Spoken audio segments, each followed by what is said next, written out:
I'm going to demonstrate the xDB Ingestion Manager. This is a framework for getting data into xDB as quickly and as easily as possible.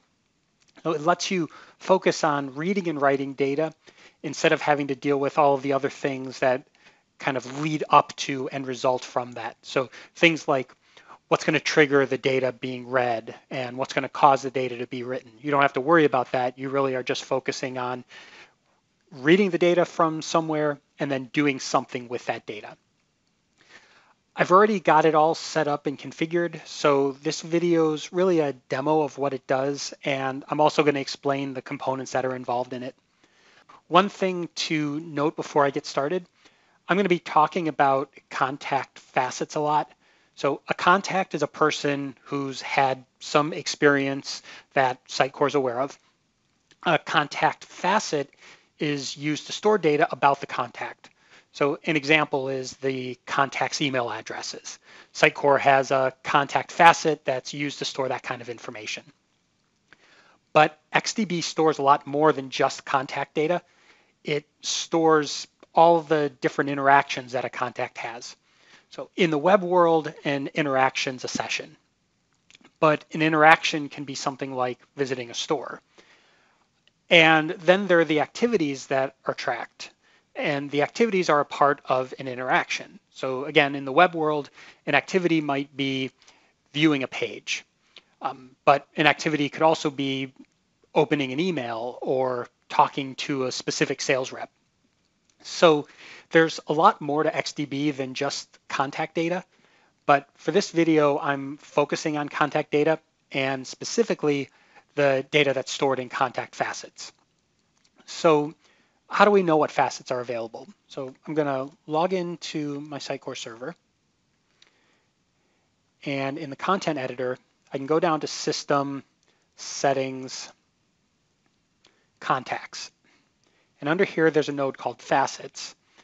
And then there's a Sitecore item that represents each facet that's available. So this is showing me that for each contact, I have the ability to store addresses, emails, personal phone numbers, and so on. If I expand one of these, I'll see the different properties on each of those facets. So personal information is like date of birth and first name and so on. So this is just showing what kind of contact data I'm able to store in xDB. And new facets can be added very easily in xDB. These are all customizable and extensible. So Sitecore comes with a set of facets that handle the very common data that you would want to be able to collect on contacts, but you can add additional facets as well. And in here, you'll see there are a couple that I have added in, one for BIZO data and one for demand-based data. And a little bit later on, I'll talk about what those are. But this is just showing the kind of data that I can collect. And I think this is important because it's really what the xDB Ingestion Manager module is really all about. The module is about making it easier to get data into xDB. Contact facets are one type of data that's stored in xDB. So the xDB Ingestion Manager is going to allow us to map data from an external source into xDB. And in this particular example, this is done through the contact facets. I'm going to go over to my published live site and go view a couple of pages. And what this is going to do is it's going to get some data into xDB because this is a brand new Sitecore server that I'm working on. So just visit a couple of pages and then I'm going to abandon the session. And I'm abandoning the session because the data is stored in a buffer until the session ends, and it's only when the session ends that the data gets flushed back to the xDB into the analytics database. So when I abandon the session explicitly, that will cause the session to end immediately rather than having to wait a certain amount of time for the session to time out or something like that. So next I'm going to go into the analytics database into Mongo. I'm using RoboMongo as a tool. And I'm going to go into the analytics database, go into my collections, and take a look at the contact collection. And I'm just going to go into text mode. So this is showing me the contact data that's been collected. So it's not just the contact, but it's also the contact facets. So things like personal, that corresponds to the facet that I saw in the content editor. And there's also BIZO data and demand-based data in here as well. So this is showing me the facets that have data. There are a lot more facets than are appearing in here because this is only storing data that I've actually collected. There's no sense in showing a bunch of facets that have no data in them. So after I've visited the site, this is some of the data that's been collected. So where did this data come from? I'm going to start with the personal section and kind of trace back where this came from. So this here is the name of the facet, and then these are the members or the properties on the facet. If I go back over to the content editor and take a look at the facet named personal, I can see here are the different properties or members that are available. So first name was set. And when I select a member, it just shows me the member name and shows me the data type. So how did this get set? Well, this data was set by the xDB Ingestion Manager from the contents of a file. Now, this is just a very simple example and probably isn't something that you would normally do, have a file-based data load like this, but this is just an example to show you. So I've got this file called person.txt. So first name, last name, and job. There's a certain format that this file has to follow, and then there are components that are able to read the file and then set the appropriate values on the object. So if I change this,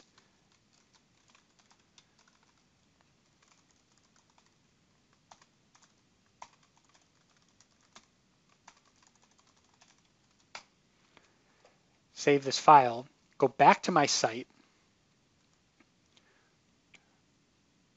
refresh the page, and then abandon my session. Go back to Mongo and refresh. Make sure that actually flushed. Okay, so now when I refresh, I can see that the name has changed and now I have a job title of Director of Integrated Solutions. So the xDB Ingestion Manager in this case is reading data from a file and putting it into the contact. How is that configured?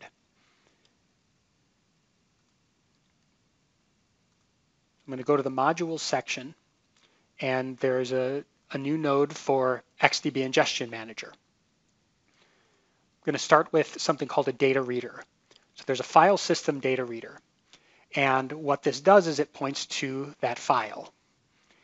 So this data reader is going to read the file, and then it's going to take the data from that file and make it available to something called a data hydrator. So the iDataReader type and the custom item type, these are just some .NET classes that are used internally to figure out how to handle the data. So in this case, for the iDataReader type, this is a file system data reader.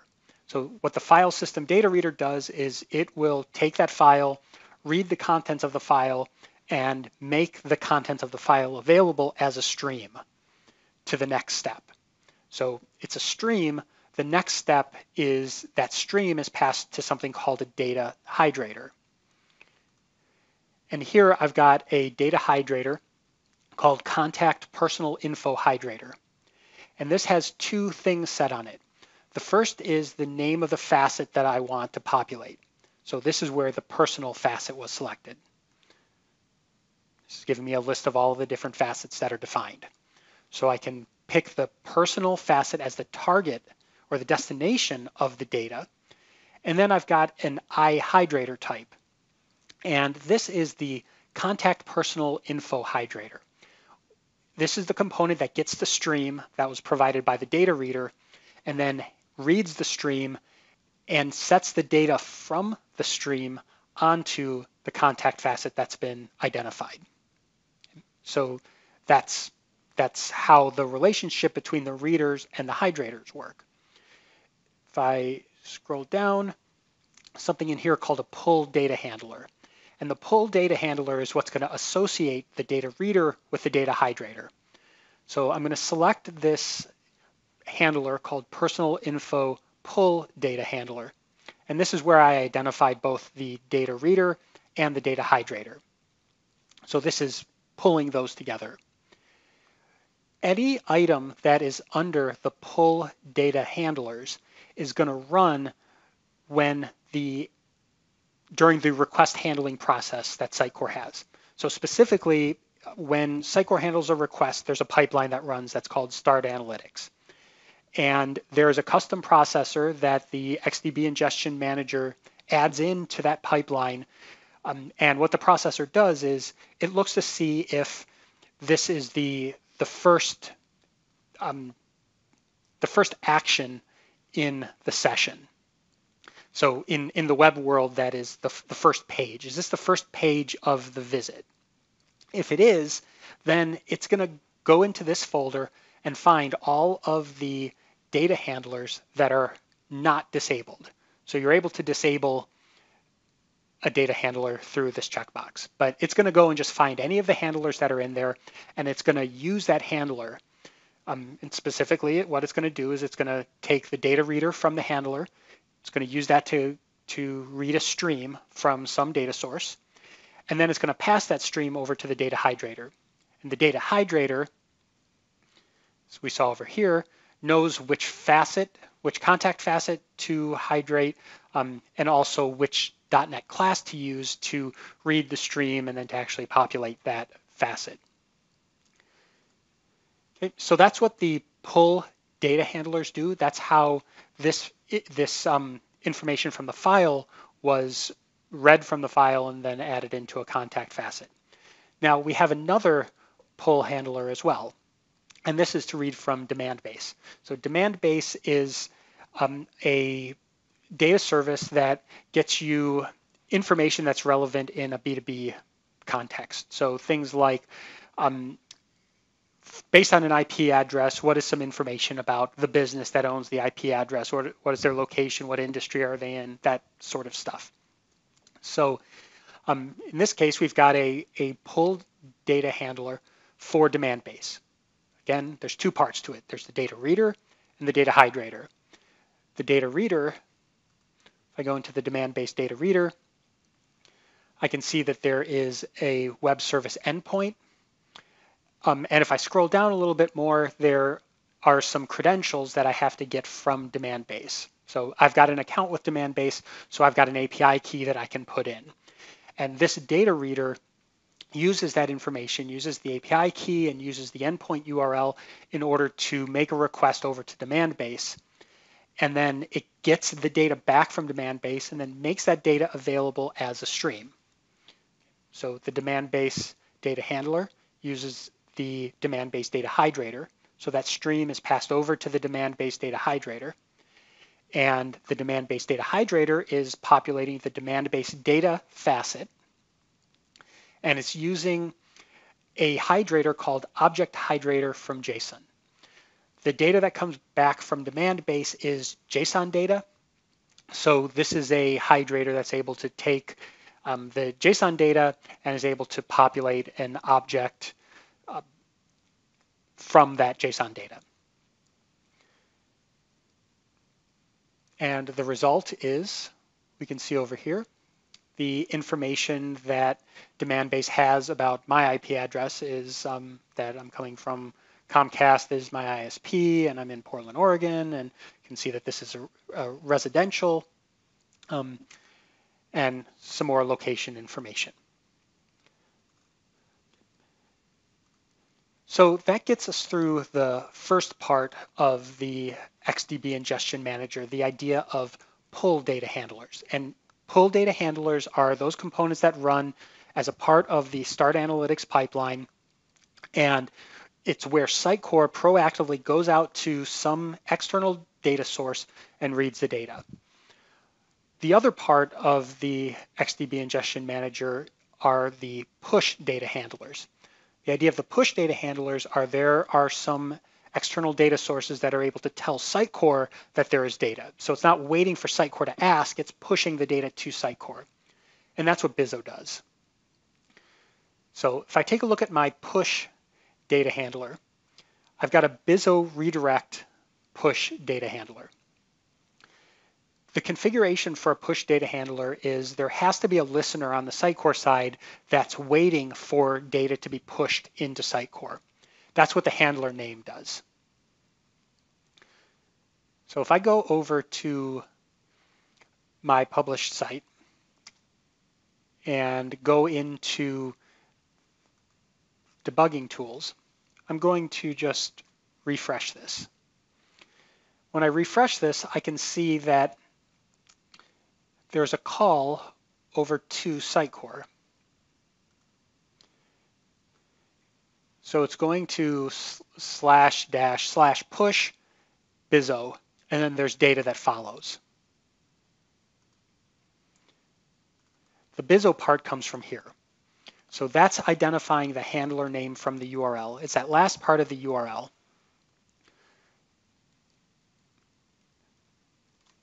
Now, how did this happen?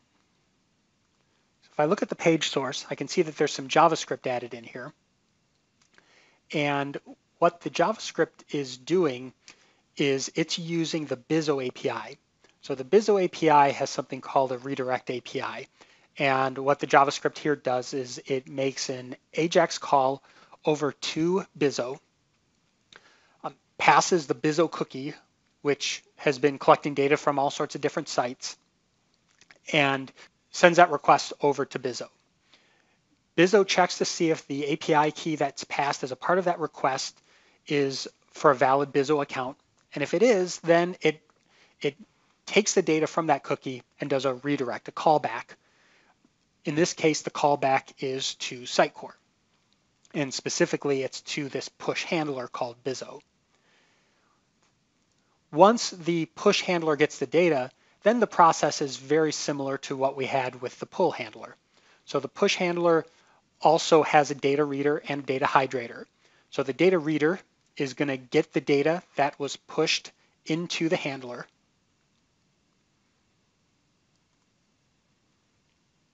And so this is using a data reader type, which is a query string data reader. Query string data reader does what its name suggests. It looks at the query string on an HTTP request and makes that into a stream. Then it passes the stream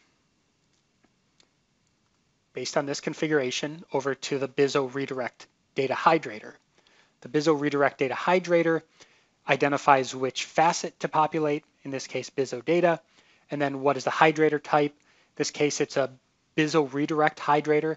This is a custom hydrator that was built that understands the format of the data that's passed from BIZO. And then when we look at the data in xDB, we can see that in this case, there's just limited information. It's just location information. And that's because this is just a virtual machine that I'm running on, and I haven't visited any sites that BIZO would have collected any information about me. But what if I do go to a site that's collecting some information?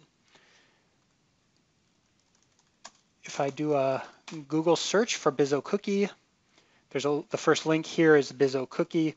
You can actually go to the BIZO site and see what information they've collected about you, and you can even change it. So if I scroll down here, I can see that all they know about me is my location. So I'm going to edit this information and just pick a couple of functional areas and a couple of industries. Change my location to be California. Seniority and company size, and submit this. So now BIZO knows more about me. If I go back over to Sitecore and I view a page, now BIZO is going to be sending that additional information back over to me. And when I abandon the session, that data should be written over to xDB. And if I refresh Mongo here, I can see now that other BIZO data has been collected.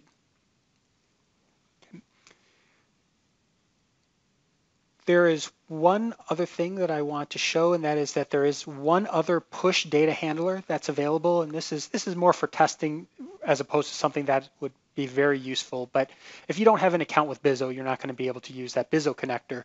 So I created this personal info push data handler. And what this does is it takes data in the same format as the file that was used to populate the personal information. So if I just take this, it's change this to Richard Haynes and say I'm unemployed. So I'm going to make this into a query string, and I'm going to pass it to this URL, //push/personal. So here, Sitecore 5/push/personal, and then put in this data. Okay, so now that data was fed in. I'm going to abandon the session. And here it's important that I abandon the session immediately because I don't want anything else to change that data. Just I've set it here and I want to take a look over here and see. And now that information's changed. However, since I abandoned the session, now the next time I view the page, the pull handler is going to run. Okay, so the pull handler, remember, is going to read from that file. So if I go back over to my site and I click around a little bit and then abandon my session again, since I didn't explicitly use the push to send data in, the data that's going to be set was read at the beginning of the session from the file. So if I come back over here, I'm back to being Adam Kahn. So that is an overview of the xDB Ingestion Manager. Hope it's helpful and hope you're able to use this to more easily get data into xDB.